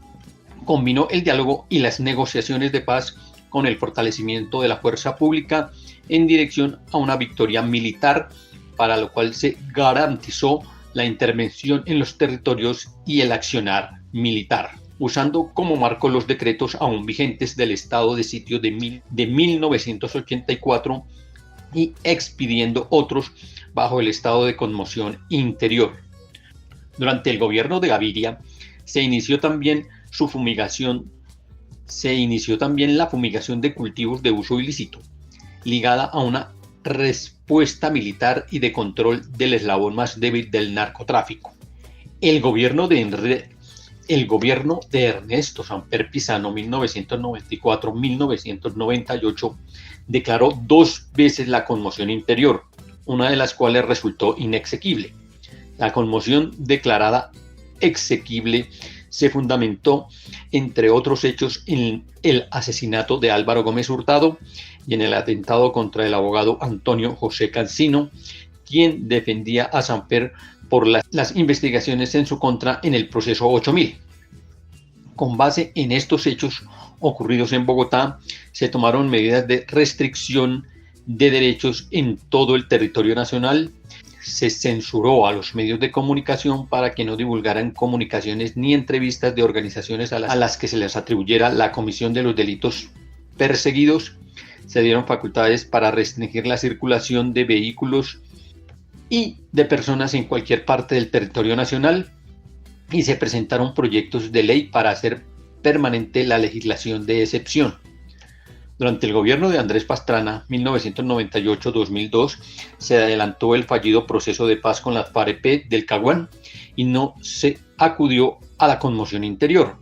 Esta decisión resultaba coherente si se tiene en cuenta que los estados de excepción se habían usado históricamente como medio de guerra. Sin embargo, el gobierno, igual que las FARC-EP, desarrollaron una doble estrategia de negociación y fortalecimiento militar. Mientras que el gobierno negociaba con las FARC, los paramilitares llevaban a cabo su mayor escalada de terror en el país y empezó el proceso de fortalecimiento militar con apoyo de Estados Unidos a través del Plan Colombia. Para el 2002, las fuerzas militares habían aumentado en un 61% el número de soldados profesionales, la capacidad aeromóvil de la fuerza pública creció en un 77% en helicópteros y en 16% en número de aviones. Esta estrategia de fortalecimiento militar para la guerra, inconscientemente con el discurso de paz, respondió al hecho de que las FARC-EP habían crecido y se habían involucrado en el narcotráfico, primero a través del cobro de impuestos a las actividades de cultivos, procesamiento y tráfico, y luego por medio del control directo de los cultivos y la distribución de las drogas de varios frentes. El ELN estaba asediando a multinacionales con secuestros, atentados y extorsiones. Las FARC habían generalizado el secuestro y habían iniciado una ofensiva que había dado duros golpes a las Fuerzas Armadas, como el ataque a un convoy militar en Puerres, Nariño, la destrucción de la base militar de Las Delicias en Putumayo, el ataque a la base militar de La Carpa en San José de Guaviare, el ataque a la base militar de Patascoy en Nariño, la emboscada a la Brigada Móvil número 3 en El Villar, Caquetá, el ataque al batallón de infantería y la base antinarcóticos en Miraflores, Guaviare, y la toma del Mitú, todos ellos entre 1996 y 1998. En este contexto se dio la militarización de la lucha contra las drogas. El gobierno de Estados Unidos hasta el momento había apoyado la lucha antinarcóticos a través de la policía. Sin embargo, el gobierno de Colombia requería fortalecerse militarmente para la guerra contra insurgente, usando el Plan Colombia para combinar ambas luchas, satisfacer la expansiva del gobierno extranjero y fortalecerse para la guerra contra las guerrillas, particularmente las FARC-EP. Para que las fuerzas militares accedieran a los recursos era necesario estar involucradas en la guerra contra las drogas, lo que se dio militarizando esa lucha. Esto era posible por el involucramiento y uso de todos los grupos armados en el narcotráfico, aunque como se expuso en el hallazgo de narcotráfico, en el del paramilitarismo y en el de las guerrillas, con diferentes connotaciones para los paramilitares que para las guerrillas. También fue posible porque en ese momento se conjugó la lucha contrainsurgente que se venía desarrollando décadas atrás con la lucha contra las drogas, alentada por Estados Unidos, y con el renovado discurso antiterrorista después del ataque a las Torres Gemelas el 11 de septiembre del 2001. El Plan Colombia condensaría las tres guerras en una sola, que se libraría principalmente contra las FARC-EP. Asimismo, el gobierno de Pastrana promovió y expidió la Ley de Seguridad Nacional, que legalizaba nuevamente la doctrina de la seguridad nacional. La Ley de Seguridad Nacional permitía al gobierno declarar teatros de operaciones en regiones del país en las que los militares tendrían facultades de excepción y donde el gobierno podía nombrar un comandante militar y que tomaría decisiones prevalentes sobre las de los gobernadores y alcaldes.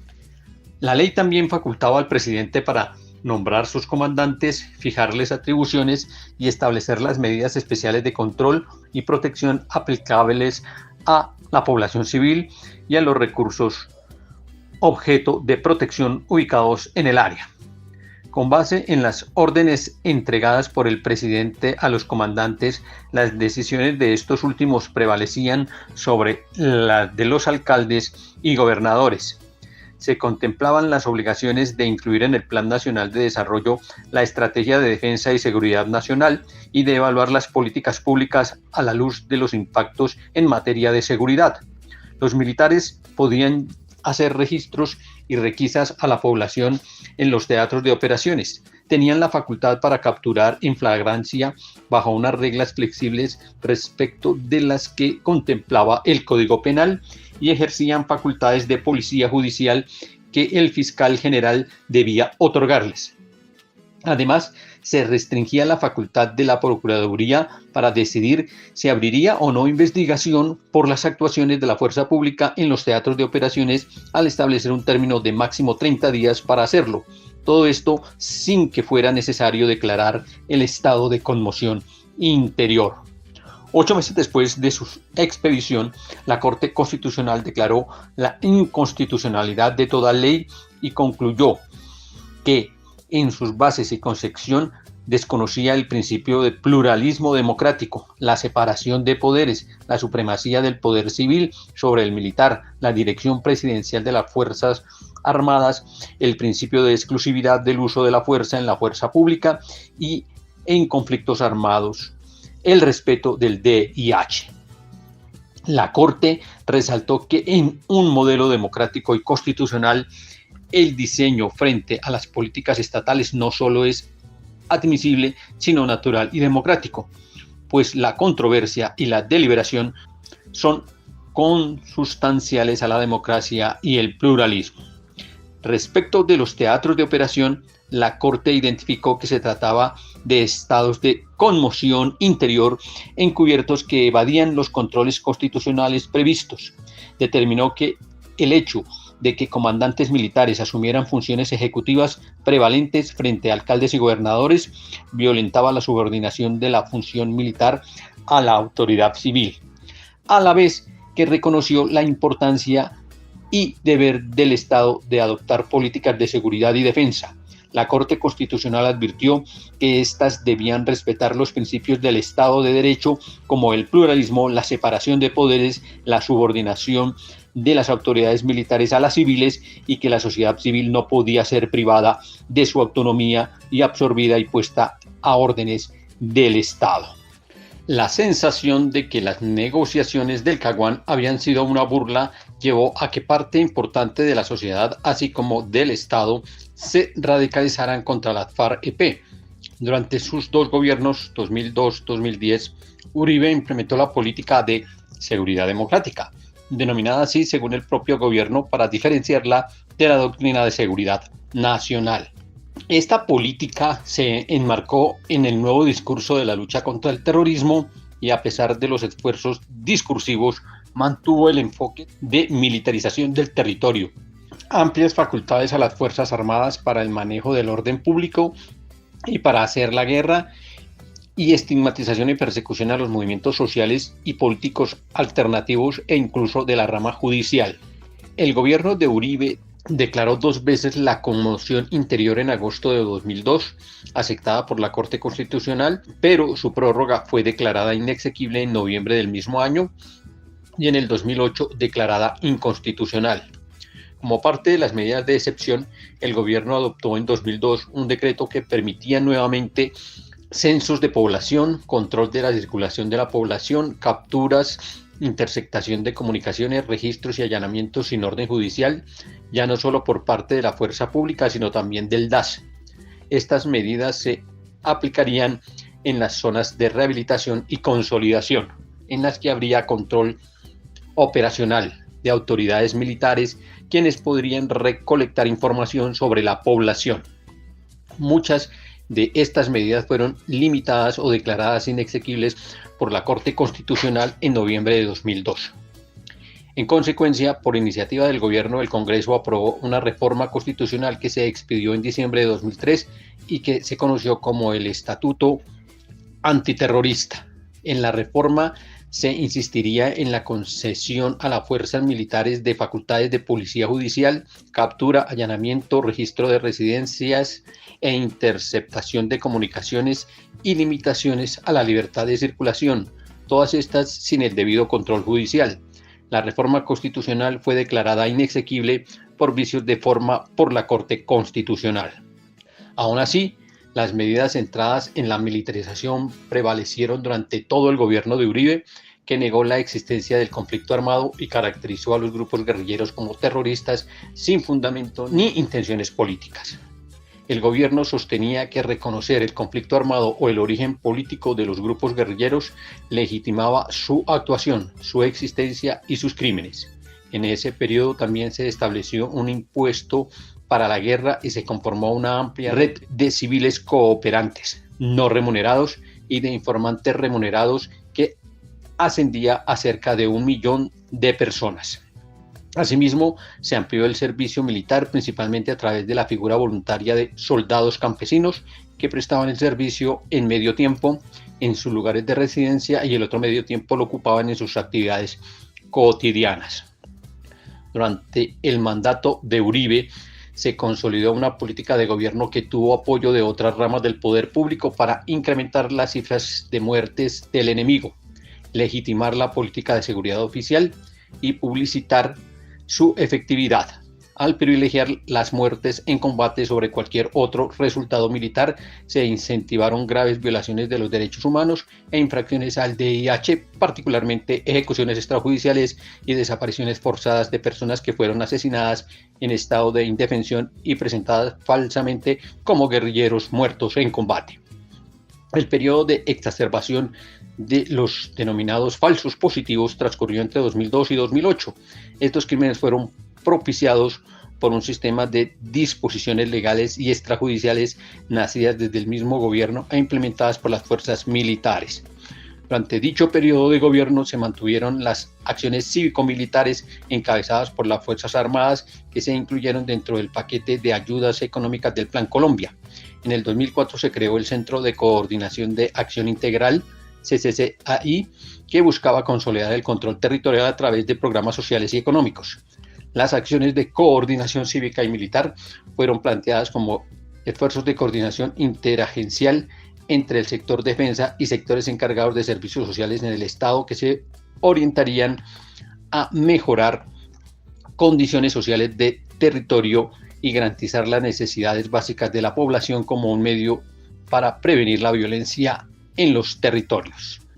No obstante, las acciones sociales se desplegaron principalmente como parte de una política de control poblacional y seguridad, no como un fin en sí mismo. Es decir, la garantía de los derechos sociales y económicos de la población se concibe como un medio para garantizar el control territorial, no los derechos de la población.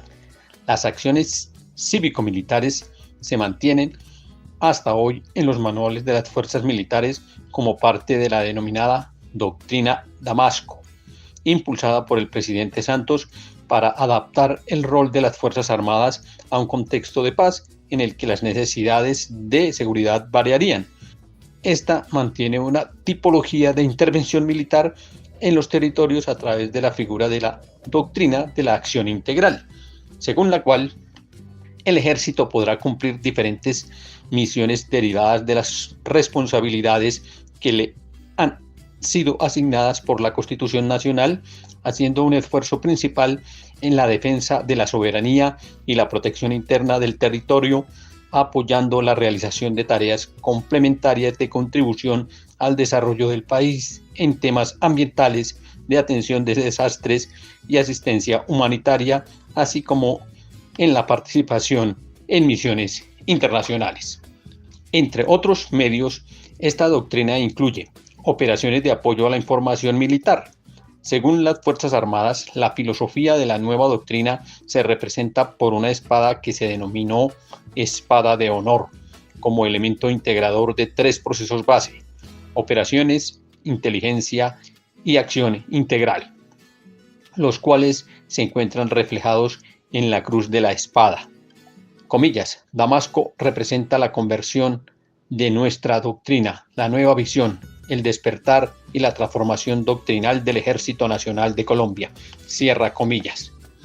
Aunque las acciones civiles por parte de la fuerza pública son comunes en fuerzas armadas de diferentes países, en contextos de conflicto armado, pueden poner en riesgo a la población, especialmente si son usadas como medio para realizar actividades de inteligencia y ganar control territorial. Estas acciones pueden tener una connotación distinta y no problemática en un contexto de posconflicto como lo previó el gobierno de Santos, pero su uso es negativo mientras perdure el conflicto armado en zonas en las que se mantienen las hostilidades. El gobierno del presidente Duque inició una revisión y desmonte de esa doctrina, decisión que generó debate dentro de las fuerzas militares. Y hasta aquí la lectura del día de hoy. Y nos queda hacer mención a que se iniciaron los diálogos con la nueva Marquetalia. Y hasta aquí, Univertopías y el proceso de paz en Colombia. Univertopías y el proceso de paz en Colombia. Y es momento de nuestra siguiente zona musical, en homenaje a Julian Assange, con Calle 13 Multiviral. Julian Assange, Camille Chumbran, Tom Morello.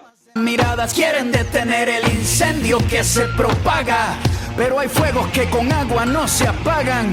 Y se acerca la línea policíaca, los músculos se tensan y aumenta la frecuencia cardíaca, suben los niveles de testosterona y empieza ese momento en el que se enfrentan las personas. Cuando somos amigos del coraje, cuando gritar se convierte en nuestro único lenguaje.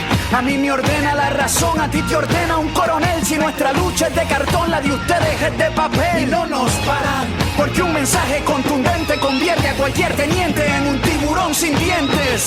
El Estado nos teme, porque al mismo tiempo somos 132 y 15M. Si la prensa no habla, nosotros vemos los detalles, pintando las paredes con aerosol en las calles. Levanto mi pancarta y la difundo, con solo una persona que la lea ya empieza a cambiar el mundo.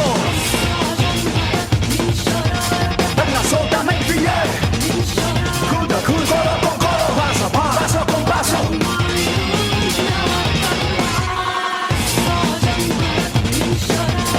Crece la ola, crece la espuma, cuando cada vez más gente se suma.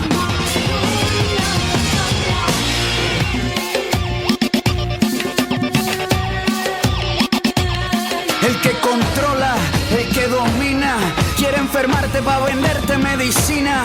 Y no se endrogan, no se embrutecen, cualquier pregunta que tengamos la adormecen. Son las mentiras recalentadas, nos alimentan con carne procesada y la gente sigue desinformada. Una noticia mal contada es un asalto a mano armada. No nos infiltramos, nos duplicamos, como las células nos multiplicamos. Al que no quiere caldo se le dan 2 tazas.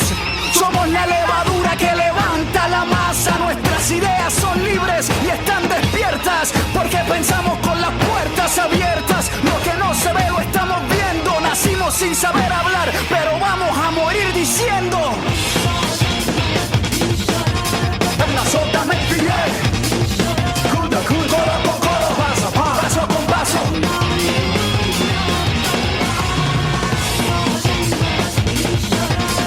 Crece la ola, crece la espuma, cuando cada vez más gente se suma. We live in the world of your propaganda maze. But where you think you are strong, you are weak. Your lies tell us the truth we will use against you.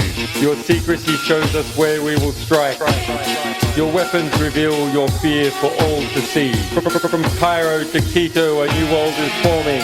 The power of people armed with the truth.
Actualidad universitaria en Colombia.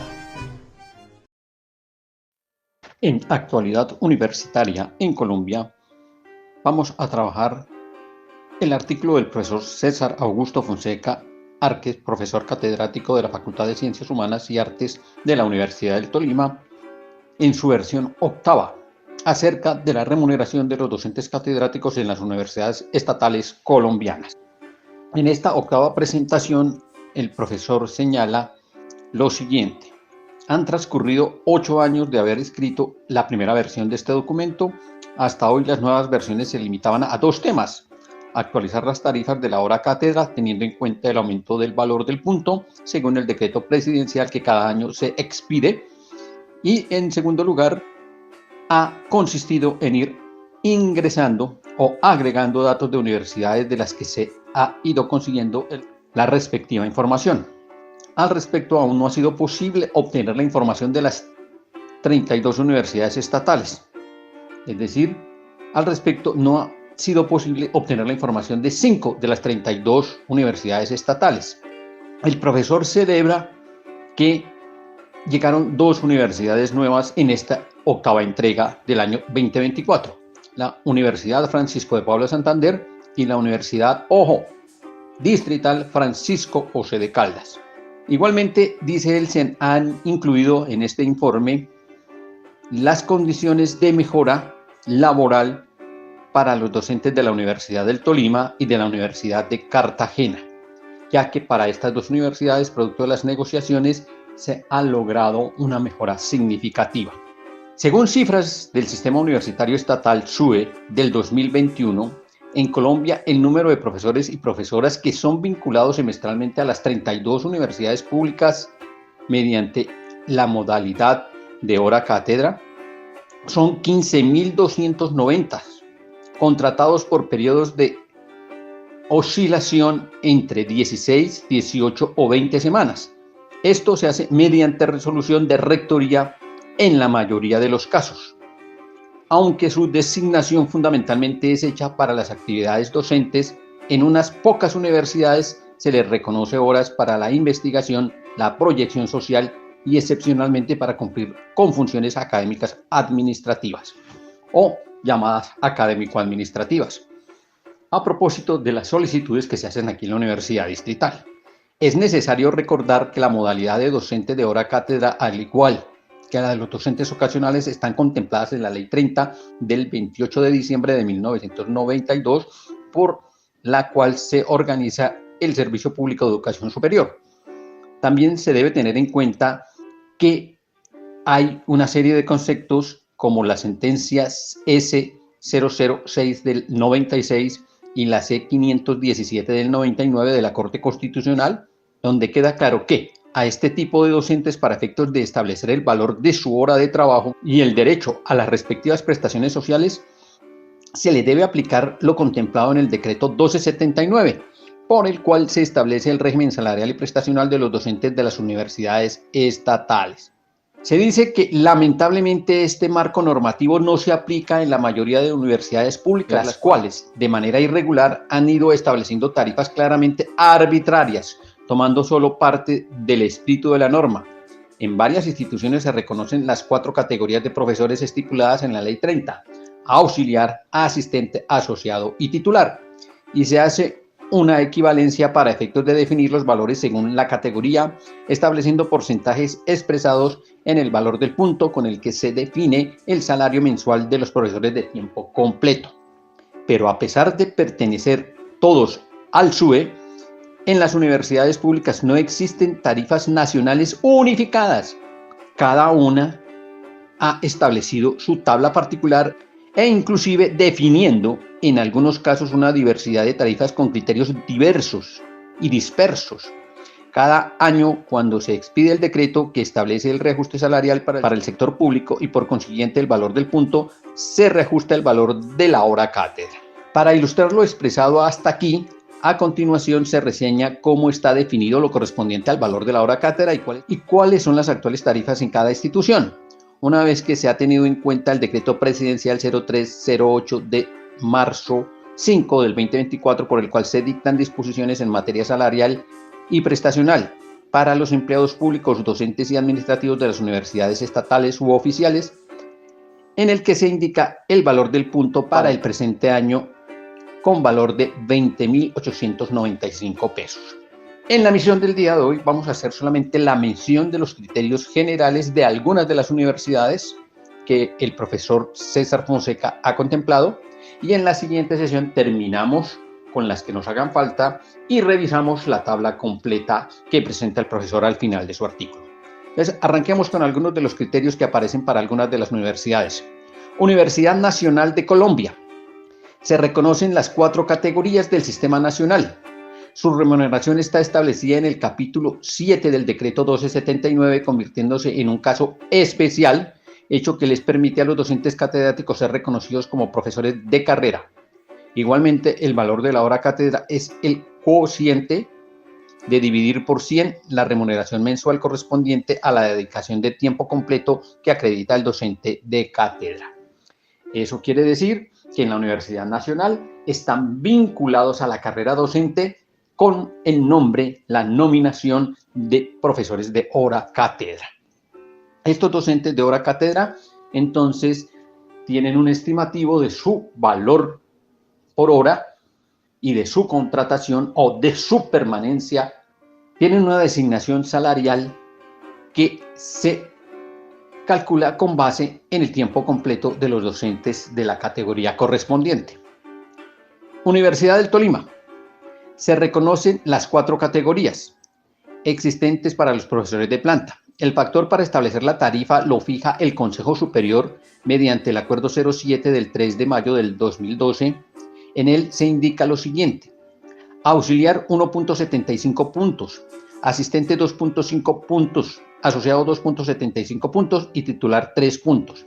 Es decir, se hace de la misma manera que en la Universidad Distrital, se le asigna un factor el cual se multiplica por el valor del punto y eso da el valor de la hora de cada profesor de hora cátedra dependiendo de su categoría.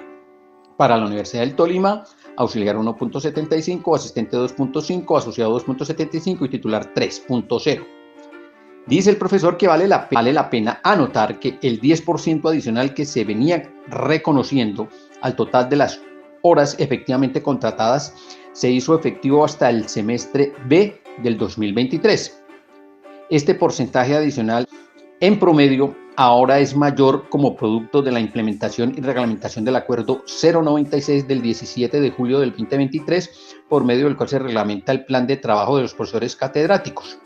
Con esta reglamentación, a partir de este semestre, es decir, del 2024, los docentes podrán tener asignadas horas para todas las funciones misionales, incluidas funciones académico-administrativas. Se señala que el Estatuto General recientemente aprobado reconoce a los docentes catedráticos como sujetos políticos los derechos a la vida ciudadana, derecho a ser elegido, derecho a elegir en calidad de representante profesoral a los diferentes órganos de dirección, llámese Consejo Superior, Consejo Académico o Consejo de Facultad, y adicionalmente poder participar en los procesos de consulta con miras a la elección de rector y a la elección de decanos. Universidad de Córdoba. El Acuerdo 055 del 1 de octubre del 2003 del Consejo Superior Universitario, en su capítulo 19, reconoce 4 categorías: auxiliar, asistente, asociado y titular, con los siguientes puntos: 1.75, 2.5, 3 y 3.5. Es decir, los valores son más altos que las universidades que hemos visto hasta ahora, de pronto excepcionando la Universidad del Tolima. Universidad del Quindío.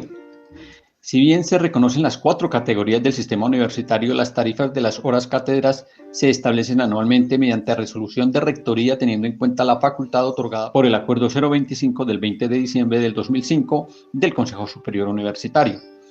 Para actualizar anualmente las remuneraciones de los docentes ocasionales y catedráticos de acuerdo con la meta inflacionaria establecida por el Banco de la República.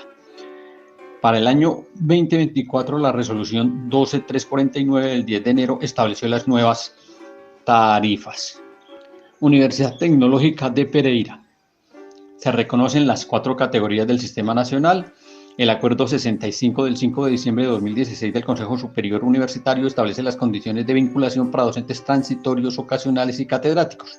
No obstante, a no poder localizar el acto administrativo que estableció los puntos asignados a cada categoría, al consultar en la página se encuentran los siguientes datos: auxiliar, 48.973 pesos, asistente, 60.596 pesos, asociado, 72.213 pesos, titular, 92.095 pesos.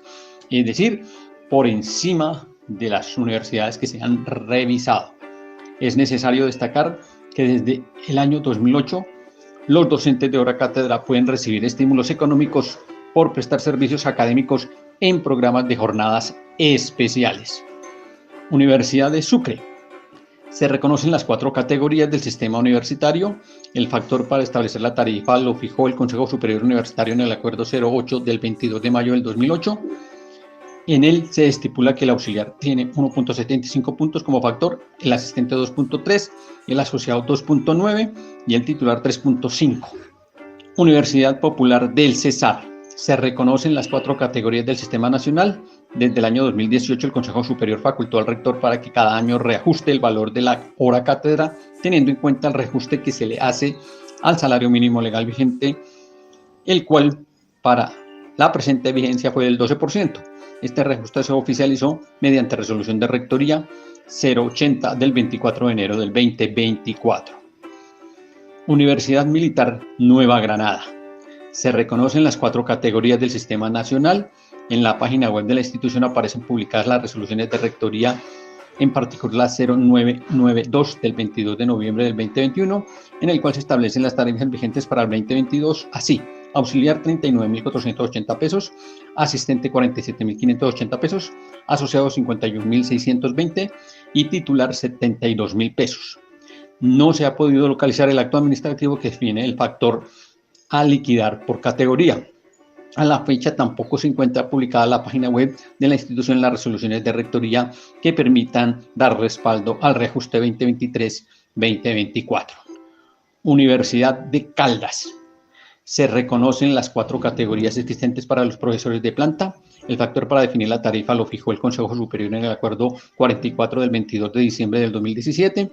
En él se establecen los siguientes valores. Auxiliar 2 puntos o el factor de 2. Asistente 2.5, asociado 3 y titular 3.5. Universidad de la Amazonía. Aunque se reconocen las 4 categorías del sistema universitario, se incorporaron algunas variantes. El Acuerdo 22 del 4 de septiembre del 2015 del Consejo Superior Universitario estableció auxiliar 1.75 puntos, asistente de pregrado 2.0, asistente de magíster 2.5, asociado especialista 2.75, asociado magíster 3 puntos y titular 3.5 como factor. Universidad Pedagógica y Tecnológica de Colombia. Se reconocen las 4 categorías existentes para los profesores de planta. El factor para establecer la tarifa lo fijó el Consejo Superior en el Acuerdo 15 del 29 de enero del 2009. En él se indican los siguientes factores. Auxiliar 2.5 puntos, asistente 2.75, asociado 3 puntos y titular 3.5. Y por hoy terminamos con la Universidad Industrial de Santander. Se reconocen las 4 categorías del Sistema Nacional mediante el Acuerdo del Consejo Superior 040 del 18 de agosto del 2017. Se modifica el reglamento del profesor de cátedra. En él se fija el factor para cada categoría: auxiliar 1.7, asistente 2.0, asociado 2.3 y titular 2.6. Si bien inicia con un valor similar a las otras universidades, remata con un valor muy inferior, es decir, las categorías superiores son menos pagas que en otras universidades. Adicionalmente, se contempla el reconocimiento de horas adicionales semanales dependiendo de si el número de estudiantes por curso es mayor a 25 o 40. Igualmente, se pueden reconocer horas para participar en reuniones de comités, departamentos o escuelas y por direcciones de trabajo de grado. Hasta aquí lo dejamos. En nuestra próxima emisión seguimos revisando las características de pago de cada universidad a los profesores de hora cátedra. Quedamos para empezar con la Universidad del Valle. Muchas gracias, profesor César, por tan valioso artículo comparativo. Y hasta aquí, actualidad universitaria en Colombia.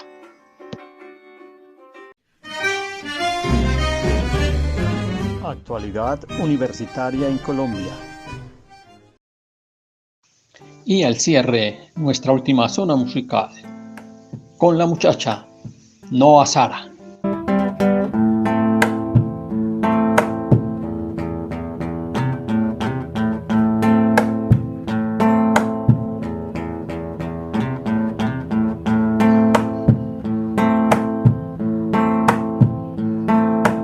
A mí no me asara su pistola.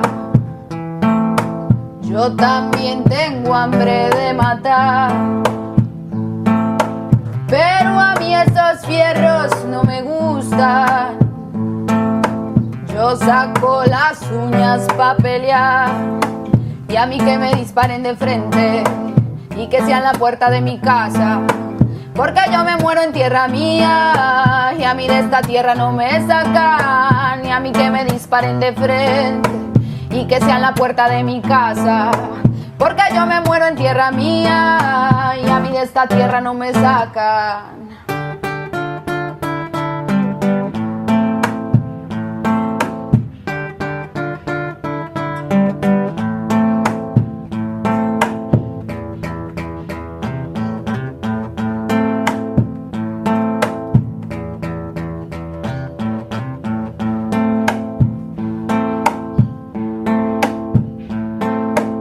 A mí no me calla su sevicia,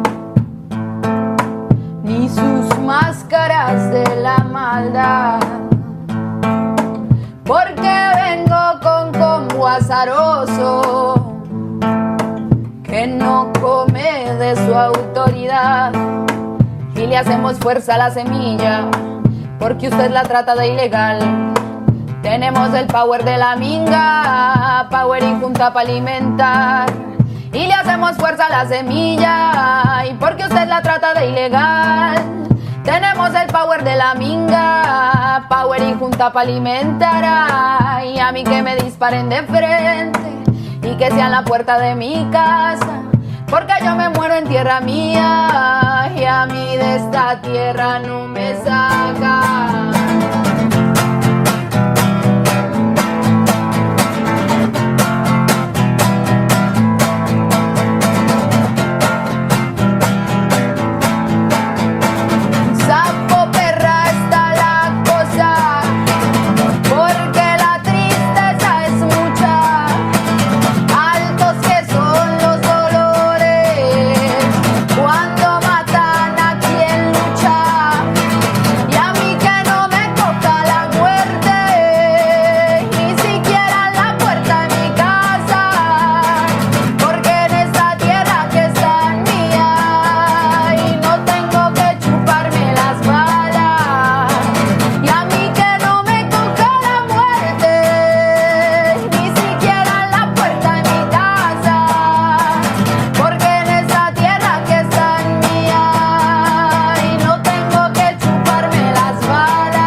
Los miembros de la comunidad académica que soñamos y trabajamos por la reforma democrática y construcción colectiva de la Universidad Distrital, el equipo de Univertopías, agradecemos a nuestro equipo técnico, Andrés, Dani y Paula, a quienes nos oyen a través de las ondas electromagnéticas.